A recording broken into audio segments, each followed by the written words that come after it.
ಮಾದರಿ ಶಾಲೆಗಳ ನಿರ್ಮಾಣದತ್ತ ಹೊಸ ಹೆಜ್ಜೆ. ಶಿಕ್ಷಣ ಫೌಂಡೇಶನ್ ಮತ್ತು ಜೆಎಸ್ಡಬ್ಲ್ಯೂ ಸಂಸ್ಥೆ ಸಹಕಾರದಿಂದ ಮೊಳಕಾಲ್ಮೂರು ತಾಲೂಕಿನಲ್ಲಿ ಕೆಎಂಎಸ್ಪಿಪಿ ಎನ್ನುವ ಕಾರ್ಯಕ್ರಮದಲ್ಲಿ ಮಾದರಿ ಶಾಲೆಗಳ ನಿರ್ಮಾಣದತ್ತ ಹೊಸ ಹೆಜ್ಜೆ. ನಮ್ಮ ಸರ್ಕಾರಿ ಶಾಲೆಯ ವಿದ್ಯಾರ್ಥಿಗಳಿಗೆ ಬುನಾದಿಯಾದಂತಹ ಕಲಿಕೆಗೆ ಶಿಕ್ಷಣ ಫೌಂಡೇಶನ್ ದಾರಿದೀಪ. ವಿಶ್ವದಲ್ಲಿಯೇ ಮೊದಲ ಬಾರಿಗೆ 12 ಸಂಸ್ಥೆಗಳು ಸೇರಿ ಕರ್ನಾಟಕದಲ್ಲಿ ಹಲವು ಜಿಲ್ಲೆಗಳಲ್ಲಿ ಕೆಎಂಎಸ್ಪಿಪಿ ಕಾರ್ಯಕ್ರಮ ನಡೆಯುತ್ತಿದೆ. ಜಿಲ್ಲಾ ಮ್ಯಾನೇಜರ್ ನಾರಾಯಣ ಕಿರ್ಲೋಸ್ಕರ್ ಹಾಗೂ ಎಜೆಎಂ ಶಂಭು ನಡುವಿನ ಮನೆ ಕಾರ್ಯಕ್ರಮ ಮುನ್ನಡೆಸುತ್ತಿದ್ದರು. ಕೆಎಂಎಸ್ಪಿಪಿ ಎನ್ನುವ ಕಾರ್ಯಕ್ರಮದಲ್ಲಿ ಚಿತ್ರದುರ್ಗ ಜಿಲ್ಲೆಯಲ್ಲಿ ಜೆಎಸ್ಡಬ್ಲ್ಯೂ ಸಹಕಾರದಿಂದ 100 ಶಾಲೆಗಳು ಆಯ್ಕೆ. ಅದರಲ್ಲಿ ಮೊಳಕಾಲ್ಮೂರು ತಾಲೂಕಿನಲ್ಲಿ 13 ಶಾಲೆಗಳು ತಾಲೂಕಿನಲ್ಲಿ ಆಯ್ಕೆಯಾಗಿದೆ.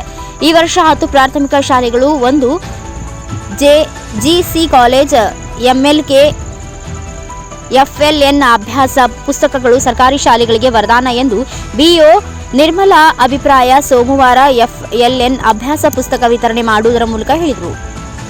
ಇಡೀ ತಾಲೂಕಿಗೆ ಆಟದ ಮೂಲಕ ಎಲ್ಲ ಕೆಎಂಎಸ್ಪಿಪಿ ಶಾಲೆಗೆ ವಿತರಣೆ. ನಂತರ ಸಿಇಒ ಲೋಹಿತ್ ಹಾಗೂ ಮಂಜುನಾಥ್ ಹಾಗೂ ಚಂದ್ರಯ್ಯ ಮಾತನಾಡಿ, ಶಿಕ್ಷಣ ಫೌಂಡೇಶನ್ ಒಂದಲ್ಲ ಒಂದು ಉತ್ತಮ ಕಾರ್ಯಕ್ರಮ ಮಾಡುತ್ತಾ ಬಂದಿದೆ. ಈ ವರ್ಷ ಜೆಎಸ್ಡಬ್ಲ್ಯೂ ಸಹಕಾರದಿಂದ ಮಕ್ಕಳಿಗೆ ವರದಾನವಾಗಿದೆ ಎಂದು ಹೇಳಿದರು.